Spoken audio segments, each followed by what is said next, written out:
Ao invés de simplesmente uma tela que tem um background diferente, a ideia então é que a gente remova essa tela mais simples e a gente vai adicionar agora um Table View Controller.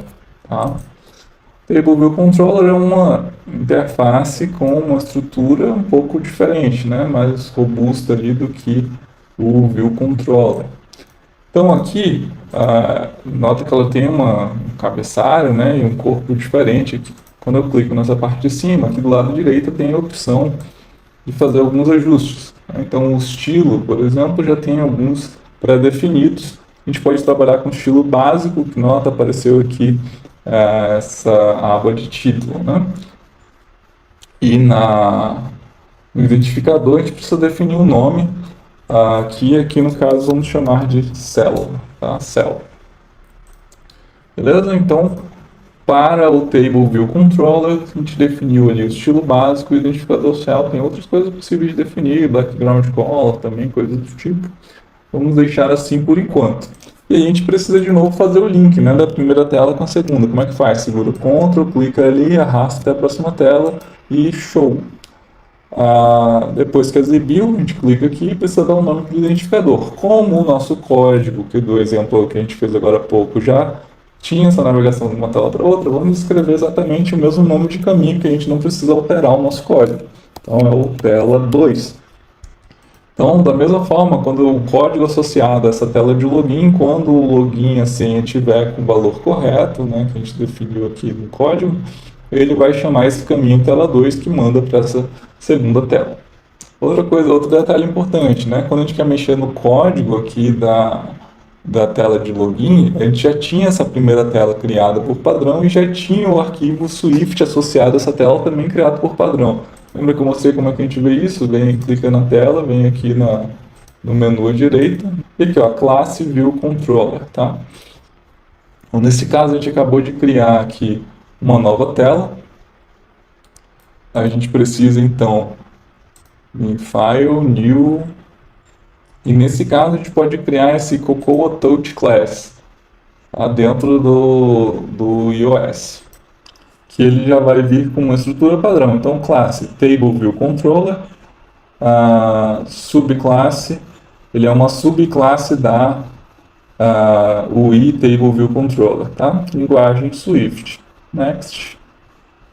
Salvar aqui dentro da estrutura do nosso código mesmo, né? Esse nosso projeto chama revisão, criar aqui dentro.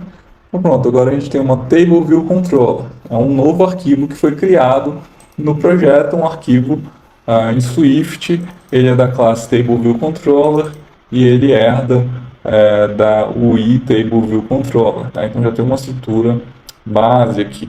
Uma coisa que a gente precisa lembrar que tem que ser feita, deixa eu colocar esse cara para o lado de cá, é que agora eu tenho que dizer que essa tela, né, a primeira está associada ao View Controller e essa segunda não está associada a ninguém. Então eu vou associar ela ao Table View Controller que foi criado agora.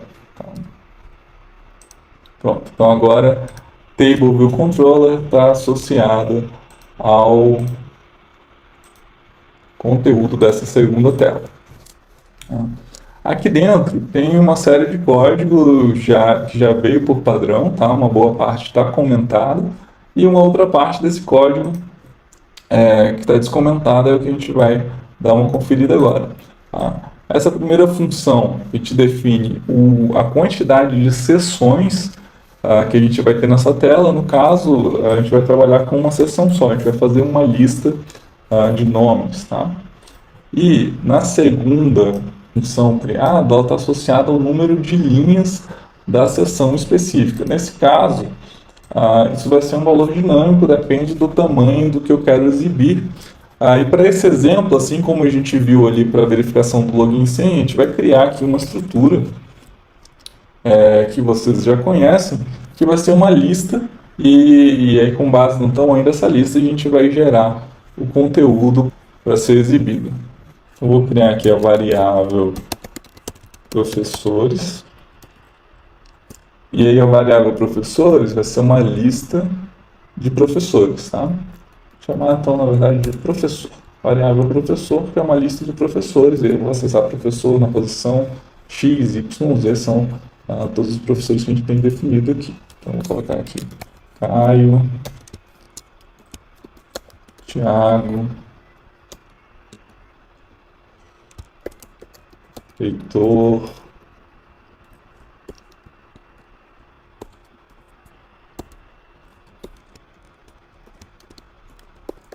Fábio, Diógenes. Beleza, pessoal? Então aqui a gente tem uma lista que tem 1, 2, 3, 4, 5 elementos. Nessa lista poderia ter o número de elementos que a gente considerasse necessário aí, tá? Vamos trabalhar com esse exemplo aqui. Então, ó, a nossa tela vai ter uma seção só. E quantas linhas ela vai ter? Ela vai ter o número de linhas correspondente ao tamanho da minha lista. Nesse caso, a gente criou uma lista fixa ali, mas supondo que essa lista dinâmica, que ela vai vir como resultado de um banco de dados ou qualquer coisa do tipo, eu posso consultar, então, o tamanho dessa lista. Então, eu vou pegar professor.count. Tá? Isso aqui vai me retornar o tamanho da lista, que nesse caso aqui é 5. Né? 1, 2, 3, 4, 5 posições. Beleza? Essa outra função aqui que a gente vai descomentar agora é a função que vai passear nessa nossa lista para exibir coisas na tela. Tá? Que é a função TableView, ela já veio aqui por padrão nesse arquivo que a gente criou. Aqui eu tenho que dizer qual que é o identificador de onde eu vou estar escrevendo. Lembra que quando a gente criou essa nossa segunda tela, nessa estrutura a gente definiu um nome de identificador para ela. Então aqui a gente falou que ia usar o estilo básico e o identificador é cell. Então é essa informação que a gente vai colocar aqui. Vamos escrever lá dentro desse cara que é o nosso identificador. Aqui nessa função também foi criada uma variável que foi chamada de cell. Vamos falar que cell.textLabel.text recebe algum valor. Tá? Então, o que a gente tinha antes na primeira tela, um valor vai ser preenchido na tela e no código eu quero acessar esse valor. Agora, a gente vai ter um campo lá na tela e eu quero atribuir um valor a esse campo para que esse valor apareça lá na tela. Né? Quais são os valores que a gente quer inserir aqui?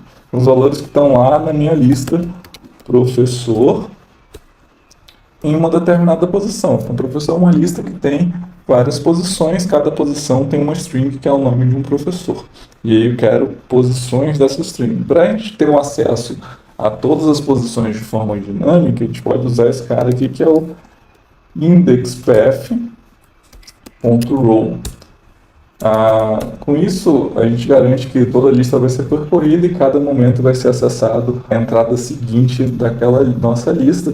E aí todos os elementos serão apresentados na tela. Vamos testar isso aqui para ver se está funcionando direitinho.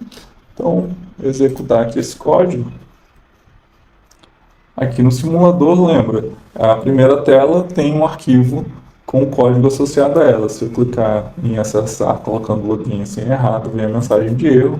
Se eu preencho o que satisfaz aquela condição, ele vai me mandar para a segunda tela, e a nossa segunda tela tem um código que constrói os valores que serão apresentados. Né? Então, a gente tem aqui a lista, que foi criada aqui, a lista professor, que tem esses elementos. A gente definiu que é uma seção só. O tamanho, o número de linhas é o número de entradas na lista professor. E aqui o exibir elementos na tela também, ele percorre de forma dinâmica essa nossa lista. Portanto, a gente tem aqui agora na nossa tela 2 uma lista com esses elementos aparecendo. E é isso, pessoal. Um abraço, até mais.